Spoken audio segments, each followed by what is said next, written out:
Izi nizo filime 20 utagomba kuva mu 2026 utarebye. Niba ushaka filime ziri seriye, zifite inkuru ziri seriye kandi zanditse neza, zinateguye neza, iyi video niyo yagenewe. Kandi izi filime zarakunzwe hose. Jide iFabrics ikaze. Ku mwanya wa 20 turasanga filime yitwa Jumanji Open World. Iyi filime ivuga ku muntu cyangwa se ku bantu benshi bisanga mu isi idasanzwe yitwa Jumanji, ndetse kandi muri iyi si aba ari ishyamba riteye ubwoba kandi ririmo ibintu bidasanzwe.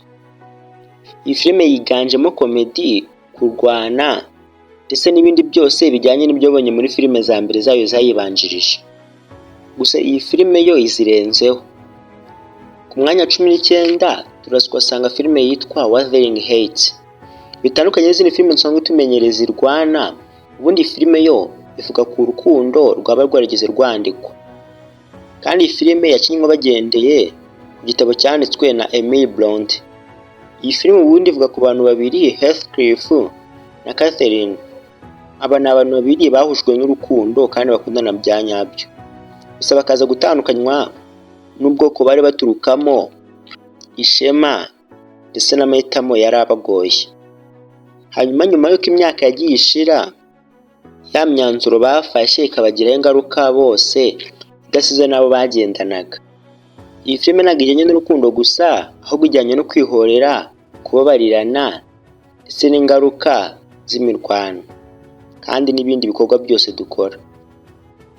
Ku mwanya 18 turasanga filime yitwa Peaky Blinders The Immortal Man. Ku bantu bakunda amaseri, ubundi filime nibigenewe. Iyi filime yagaruye isi ya Tommy Shelby mu yindi chapitre kandi iteye ubwoba. Nyuma y'ibintu byose Tommy yarokotse, abanzi be haje kwiyongeramo n'abandi bashya kandi baza bafite n'imbaraga zidasanzwe. N'aba abanzi be bakira nabo baragarutse kandi amabanga menshi yarahishe yaravumbuwe. Kandi buri mwanzuro wose yafata wahindura umuryango we iteka ryose. Umve ko iyi seri ishyushye cyane ndetse kandi iganjemo imiziki itibagirana yatuma ukunda iyi filime. Ku mwanya wa 17 turasanga filime yitwa Crime on 101. Mu gihe ubujura bumwe butwara amezi ndetse ubundi bugatwara imyaka kugira ngo babupange, iyi filime yo Crime 101 ivuga ku muntu w'umujura cyane kandi udasanzwe, wibaga ibintu bidasanzwe kandi ibintu bizeraga ko bidashoboka ko wabyiba, ndetse kandi ntagire ikimenyetso na kimwe gisigara kimuvugaho. Iyi ni filime ubundi ivuga ku bujura ndetse kandi n'ibintu bidasanzwe n'amayobera menshi ndetse n'amasiko menshi yatuma uyireba. Ku mwanya wa 16 turasanga filime yitwa War Machine. Iyi filime ubundi isobanura uburyo AI cyangwa se Artificial Intelligence ishobora kuba yahindura kandi ikagenzura intwaro zose za gisirikare, igakora ibyo ishaka hano ku isi.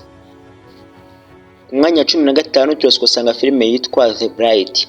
Iyi filime ikintu ivuga ku buryo inyamaswa cyangwa ikintu cyose kidasanzwe kigeze kibaho ku isi cyahabwa amahirwe yo kongera kikagaruka hano ku isi mu gihe cyaba cyarigeze gipfa. Iyi filime The Bride ibamo ibintu biteye ubwoba, urukundo ndetse na komedi ubwayo. Nawe utekereza filime irimo ibi byose, gira uyishake. Ku mwanya wa 14 turasanga filime yitwa Hoppers. Hoppers ivuga ku nkuru uburyo abashakashatsi bavumbuye ikoranabuhanga rishobora kuba ryakwemerera abantu kuba by'akanya gatoya bavana ubwonko bwabo cyangwa se ibitekerezo byabo bakabihinduramo iby'inyamaswa y'amarobo. Rero umukobwa umwe muto cyane yakoresheje ubu buhanga kugira ngo avumbure ibintu bidasanzwe abandi bantu bose batari gushobora. Ku mwanya wa 13 turasanga filime yitwa Star Wars The Mandalorian and Grogu. Iyi filime ivuga abantu babiri, Din Djarin and Grogu. Abangabo ubundi ni abantu bavuye ahantu hamwe kuri televiziyo ntoya cyane bakajya kuri televiziyo nini muri iyi filime noneho. Ni filime yerekana uburyo umuntu yava ahantu hamwe cyangwa se mu cyiciro kimwe ajya ahandi. Ku mwanya wa 12 turasanga filime yitwa Obsession.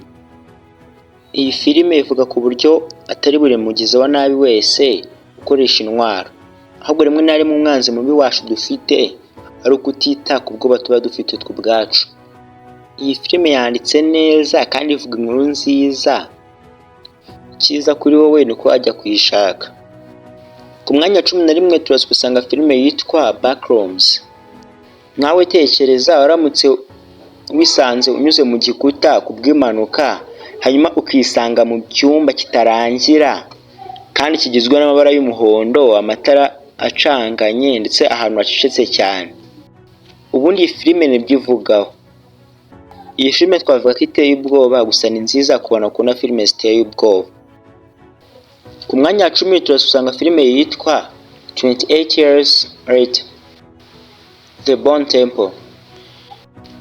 Iyi filime ivuga kuri virusi yitwa Rage virus, ese kandi muri iki gice cya kabiri kiba gikurikiyeho ni virusi nanone iba yagarutse kandi si kurwana n'iyi virusi. Rero iyi filime ivuga ku bantu baba bararokotse hanyuma bakisanga ahantu hadasanzwe hitwa Bone Temple. Gusa ibyo babona biba bitandukanye neza kandi bitandukanye kure ibyo batekerezaga ko bagiye kuruhuka. Ku mwanya 9 turasanga filime yitwa The Super Mario Galaxy Movie. Iki gice cyo kiza kivuga uburyo Mario azisanga mu yindi si ndetse n'ubundi bwami bwitwa Mushroom Kingdom kure y'isanzure, ndetse kandi azaba ari kumwe na Luigi, Princess Peach ndetse n'izindi nshuti ze. Aha Mario ikintu azaba ashinzwe ni kuba yahagarika ikindi kintu gifite imbaraga zidasanzwe kandi kibi kuri galaxy yose. Niba ukunda zino filime nawe ujya kuyishaka. Ku mwanya 8 uraza gusanga filime yitwa Toy Story 5. Niba ukunda filime zijyanye n'ibikinisho ndetse n'abana, ubuvumbuzi ndetse n'ikoranabuhanga, iyi filime nawe ni wowe kugenewe. Jya kuyisacinga ku mbuga zose wayibona, hano hose bacuruza amafilime. Ku mwanya 7 turaza gusanga filime yitwa The Devil Wears Prada 2. Niba ukunda filime cyane cyane zijyanye na fashion cyangwa se imyambarire ndetse n'ibindi bijyanye nabyo, iyi filime nawe ni wowe igenewe. Jya kuyisacinga ku mbuga zose. Ku mwanya 6 turaza gusanga filime yitwa Avengers Doomsday.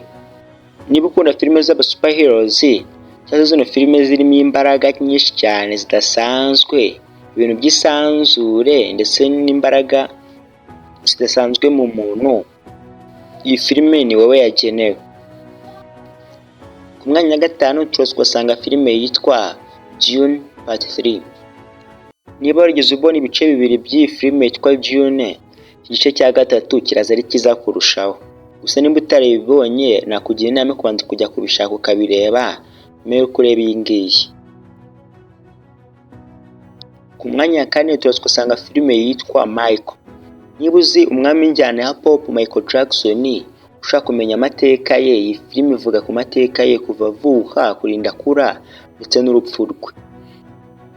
Rero nimba uri umufana we cyangwa se ukaba warigeze ushaka kumenya nk'amateka ye, byinshi ku mabanga ye, iyi filime nawe ni wowe igenewe.